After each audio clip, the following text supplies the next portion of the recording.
What's going on, everybody? Thank you so much for checking in. In this video, we're going to go over SPY, which is the S&P 500 ETF, and we're also going to cover some other notable names on the market, such as Apple, Nvidia, Tesla, AMD, Meta, and Amazon.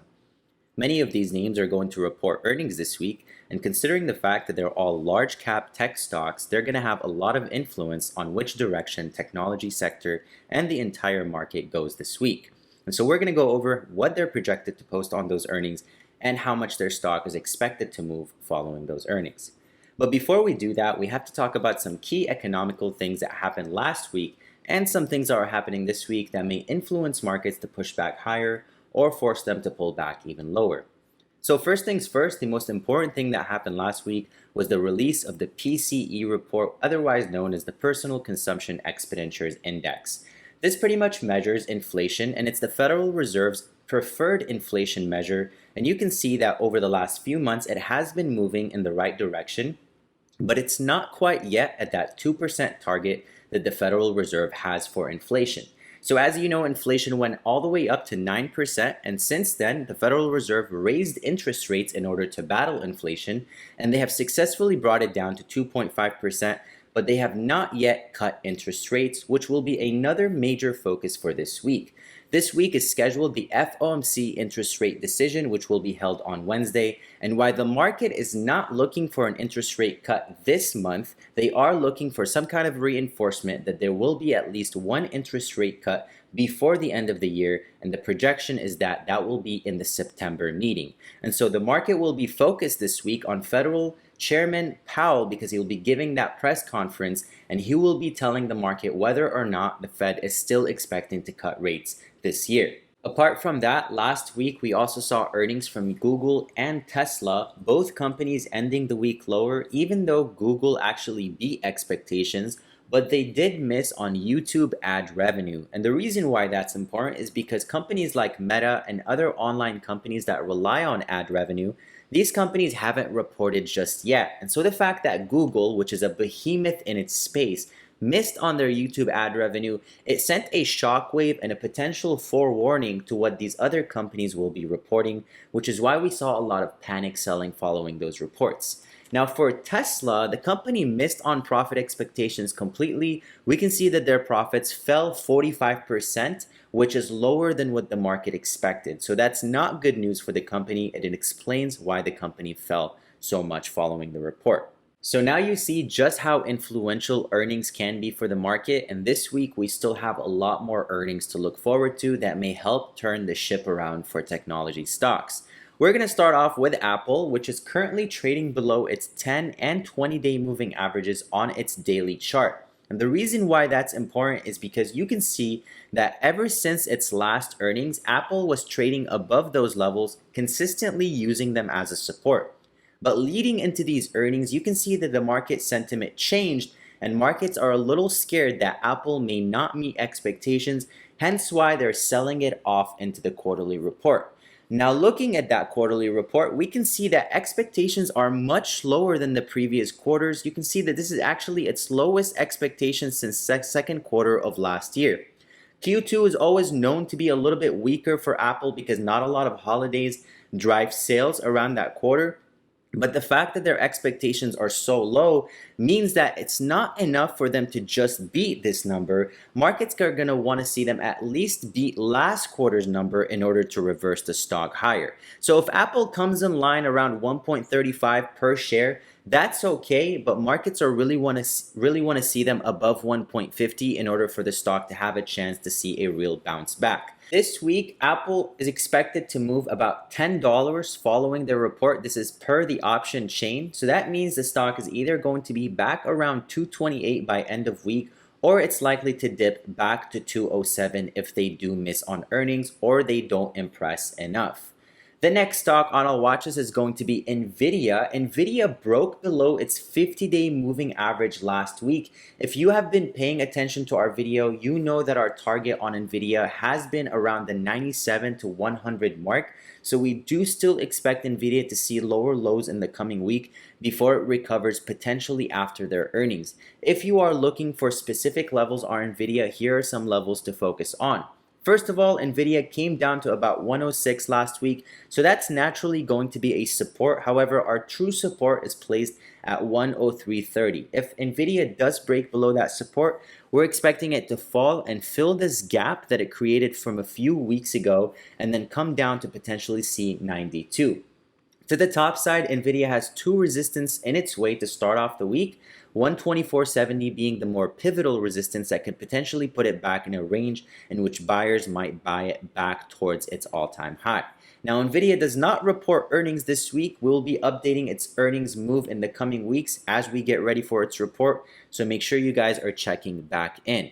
The next stock on our watch list is going to be Tesla. We already talked about their earnings. Let's go ahead and talk about Tesla on the hourly time frame, where we can see that Tesla is currently in a position where it may just regain that trend if it can break back above 227.40, or else it may just move sideways for the coming weeks before deciding whether it breaks below 210, free falls to 191, or recovers back up. Considering the fact that Tesla just reported earnings and had a big move, it's likely going to move sideways and consolidate this week because the attention of the market is going to be elsewhere. The next stock on our watch list is going to be AMD.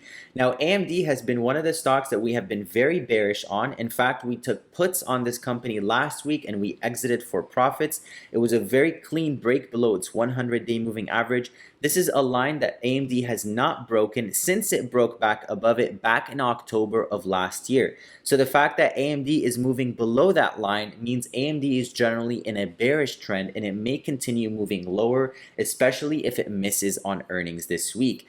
AMD is expected to report, and we can see that their earnings are expected to come in just about flat from last quarter. Now, you may notice that Nvidia has been reporting spectacular growth, which has helped the company grow as a stock, and their overall market cap has been growing tremendously.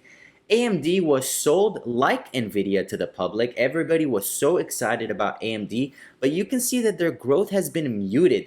The fact that their quarter one came in so far below their previous quarter is already a warning sign to its investors, because during a time when there's so much demand for artificial intelligence chips and AMD being a leader in that space, the fact that their earnings are so muted and unexciting is not a good news for investors.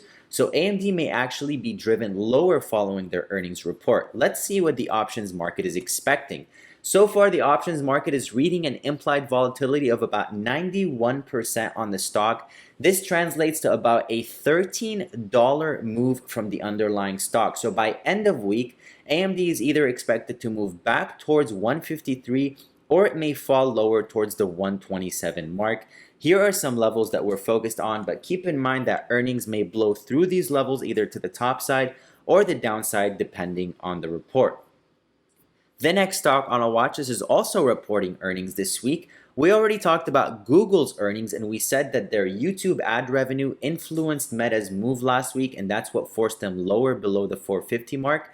You can see that Meta also lost a very key support point in the last few weeks, which was the 50 and the 100-day moving averages. The only moving average that has in its place as support coming forward is going to be that 200-day moving average. So let's talk about Meta's expectations on these earnings reports, and we can see that Meta's earnings are expected to come in at a strong 469, but that's just about what they came in last quarter. So just like Apple, it's not enough that Meta beats earnings. You're going to want to see them post something above last quarter's numbers in order for markets to really be excited.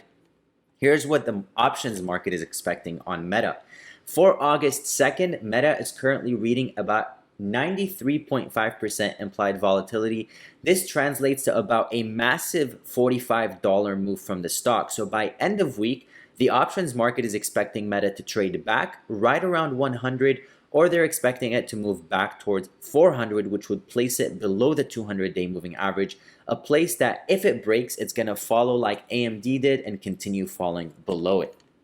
The last and final stock on our watch list is going to be Amazon. Amazon broke below the 100-day moving average. You can see that the last time it came down to this point, buyers were quick to buy it up. So the fact that it's below that level ahead of its earnings could be a warning sign to its buyers, but we never know what the company reports. They may report spectacular earnings and bounce right back. Here's what the market is expecting from Amazon. Quarter 2 earnings are expected to come in right around 103, which is lower than last quarter. So just like Meta and Apple, it's not enough that they beat those expectations. You're going to want to see them post a number closer to the first quarter. That way they can have a little bit more reinforcement about their numbers. Here are the levels on Amazon. If you are watching Amazon, you need a resistance break back above 191 to really pivot back into a bullish trend. The options market is expecting about a $14 move from the underlying stock. So either Amazon ends the week back towards 200 or it's going to end the week back towards the 170 mark. And so last but not least, this is not usually on our recap. Microsoft is also reporting earnings this week. And the reason why we've included this is because out of all the stocks that are reporting, Microsoft is expected to come in at the strongest profits or earnings per share. You can see that they're expected to come in at right around 2.90, which measures up to the previous quarters that it's had. Unlike the other stocks on this list, you can see that their movement or their earnings haven't moved up and down too much, but they've always maintained strong earnings capability, which means that Microsoft may have a chance to see a big move this week. If you are looking at Microsoft's options, you can see that it's reading a 51% implied volatility this week. That translates to about a $22 move. So that means Microsoft is either expected to end the week back around 450 or it's going to end the week right around 375. So a massive move is expected from Microsoft, and we're expecting that move to be bullish, but we never know until we hear the earnings call. So we hope you found this video helpful. Thank you for sticking it out, and best of luck for the week ahead.